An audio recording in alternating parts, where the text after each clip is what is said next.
Hello dear student, स्वागत है आप लोगों का ऑनलाइन स्टडी क्लास में। मैं आज आप लोगों को क्लास 7 का English grammar chapter 3 lesson 3 imperative sentence, जिसका हिंदी मीनिंग होता है आदेशात्मक वाक्य, इसके बारे में आज पढ़ाने जा रहा हूँ। तो फर्स्ट ऑफ ऑल इसका डिफिनीशन मैं आपको बताऊंगा। हालांकि ये बताया जा चुका है, लेकिन फिर भी I repeat again what is imperative sentence.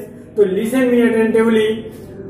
N imperative sentence is a sentence that expresses an order, request, suggestion, advice, proposal etc is called imperative sentence. यानी कि जिस वाक्य से आदेश, प्रार्थना, सलाह, सुझाव, प्रस्ताव, जिस चीज का बोध होता है वो हमारा आदेशात्मक वाक्य या इंपरेटिव सेंटेंस कहलाता है। अब ये बताया गया था, ये वाक्य स्टार्ट होता है, किससे स्टार्ट होता है? वर्ब से स्टार्ट होता है। किससे स्टार्ट होता है? वर्ब से। उसके बाद ऑब्जेक्ट होता है, उसके बाद अगर होगा तो अदर वर्ड लिखेंगे और अंत में फुल स्टॉप होता है। तो ये हमारा इसका पैटर्न है, ये बताया गया था। अब इसका अनुवाद कैसे करते हैं इस वीडियो में आपको ये बताया जाएगा। तो इंपरेटिव सेंटेंस का जो फार्मूला होता है अनुवाद बनाने का, वो सबसे पहले हम वर्ब लिखते हैं और वर्ब में V1 का मतलब वर्ब का फर्स्ट फॉर्म। सबसे पहले वर्ब का फर्स्ट फॉर्म, उसके बाद ऑब्जेक्ट, उसके बाद अदर वर्ड, उसके बाद फुल स्टॉप।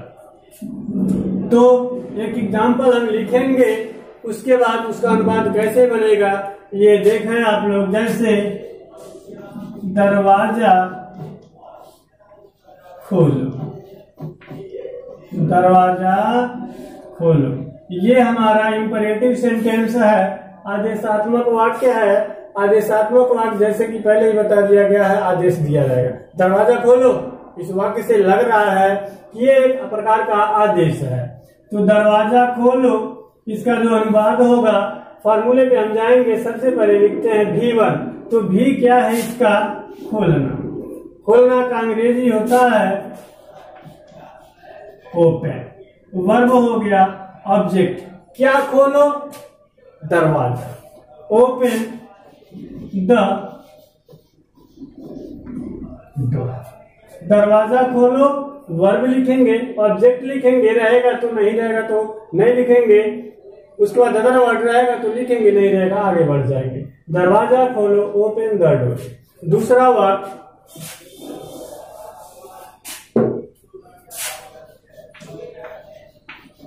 मुझे अपनी किताब दो। मुझे अपनी किताब दो।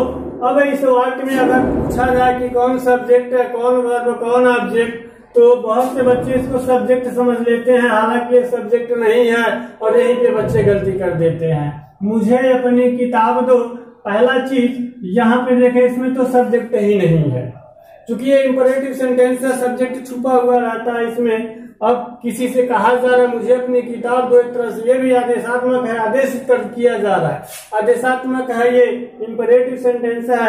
अनुवाद बनाएंगे तो सबसे पहले वर्ब लिखेंगे। वर्ब क्या है? वर्ब देखें यहाँ पे दो, ठीक है। दो का मतलब देना, और देना का अंग्रेजी होता है गिव। तो हो जाएगा गिव, दो। क्या दो? क्या दो? ऑब्जेक्ट लिखेंगे। ऑब्जेक्ट क्या है? एक ऑब्जेक्ट ये है, एक ऑब्जेक्ट ये है। वो दोनों हमारा क्या है? ऑब्जेक्ट है। क्योंकि आपको पता होगा कि ऑब्जेक्ट दो प्रकार के होते हैं, एक होता है डायरेक्ट ऑब्जेक्ट, एक होता है इनडायरेक्ट ऑब्जेक्ट। तो ऑब्जेक्ट आएगा तो ऑब्जेक्ट लिखेंगे। तो दोनों ऑब्जेक्ट है तो पहले ऑब्जेक्ट लिखा जाएगा। लेकिन अब दो ऑब्जेक्ट हैं तो दोनों ऑब्जेक्ट को लिखते समय थोड़ा सा ध्यान देना होता है कि अगर हम डायरेक्ट ऑब्जेक्ट को पहले लिखेंगे, इनडायरेक्ट को बाद में लिखेंगे, तो वहां पे एक उपयुक्त प्रीपोजिशन लिखेंगे, और अगर इनडायरेक्ट ऑब्जेक्ट को पहले लिखते हैं तो वहां पे हमें किसी प्रीपोजिशन की आवश्यकता नहीं होगी।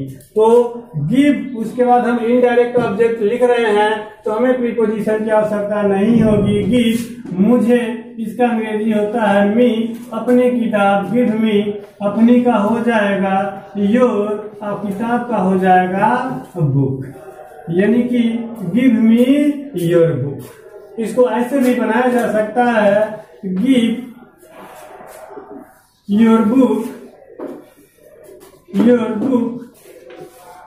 टू मी, ऐसे भी बनाया जा सकता है। यही अंतर है। अगर दो ऑब्जेक्ट दिए हों तो अगर इनडायरेक्ट ऑब्जेक्ट को पहले लिखेंगे प्रीपोजिशन की आवश्यकता नहीं होगी, लेकिन इसी को हम इधर लिखेंगे तो प्रीपोजिशन की आवश्यकता होगी। तो ये रहा इंपरेटिव। अगर यही वाक्य हमारा नकारात्मक हो तो उसका अनुवाद कैसे बनेगा?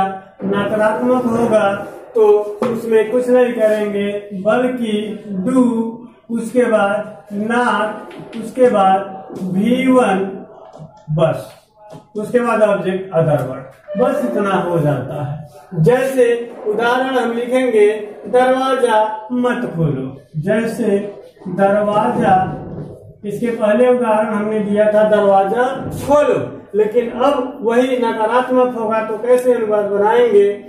दिया है दरवाजा मत खोलो, दरवाजा मत खोलो। ये वाक्य है, देखेंगे सबसे पहले चूंकि मत है, मना कर दिया गया है, निगेटिव है, तो उसका अंग्रेजी हम लिखेंगे डू नॉट, अथवा हम इसको शॉर्ट में चाहे तो डोंट भी लिख सकते हैं, दोनों लिख सकते हैं, चाहे डोंट अथवा डू नॉट, दोनों यूज कर सकते हैं, कोई दिक्कत नहीं है। तो डोंट, अब उसके बाद ये हो गया, ये भी हो गया, उसके बाद भी लिखेंगे। भी हमारा ओपन है, खोलना का अंग्रेजी ओपन, तो लिखेंगे डोंट ओपन। ऑब्जेक्ट लिखेंगे क्या? तो दरवाजा, दरवाजा का अंग्रेजी हो जाएगा the door, don't open the door. दरवाजा खोलने का था, ओपन द डोर निगेटिव आ गया, don't open the door, don't लगा देंगे। अगर वाक्य ऐसे हो, कभी झूठ, झूठ कभी मत बोलो, झूठ कभी मत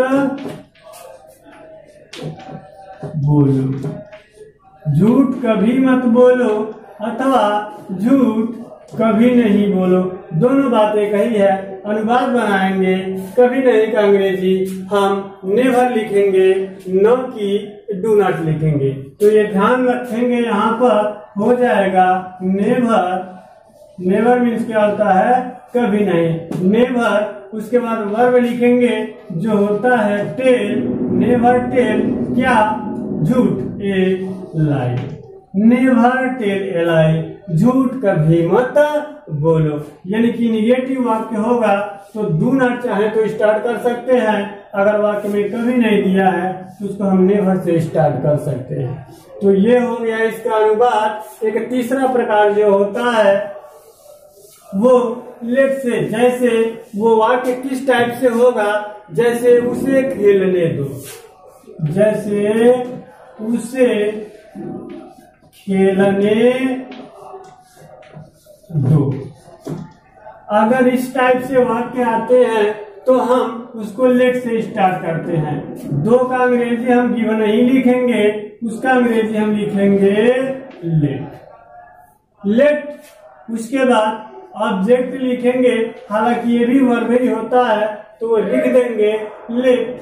उसके बाद उसे का अंग्रेजी लेट हिम, लेट हिम। उसके बाद प्ले, लेट हिम प्ले, ये हो जाएगा लेट हिम प्ले। उसे खेलने दो, उसे जाने दो, उसे रहने दो, उसे पढ़ने दो। ये हो सकता है। हालांकि हम क्या है, ये भी वर्ब है, ये भी वर्ब है, तो यहाँ पे हम टू लगा सकते हैं। उसे खेलने दो, उसे पढ़ने दो, उसे पढ़ने दो, ये है। तो इसको भी चाहे तो लेट से स्टार्ट कर सकते हैं। लेट उसे का हिम पढ़ने दो, लेट हिम टू रीड। जब किसी वाक्य में दो क्रिया हमें यूज करना हो तो एक को हम इन्फिनिटिव बना देते हैं, और जैसा कि आपको पता है इन्फिनिटिव क्या होता है, वर्ब के पहले टू लगाने से वो हमारा इन्फिनिटिव बन जाता है। तो ये चैप्टर इंपरेटिव सेंटेंस आपका यहीं पे समाप्त हो जाता है। उम्मीद है ये इंपरेटिव सेंटेंस आपको अच्छे से अनुवाद बनाना समझ में आया होगा। अगर आपको समझ में न आया हो तो आप इस वीडियो को पुनः देख सकते हैं। धन्यवाद।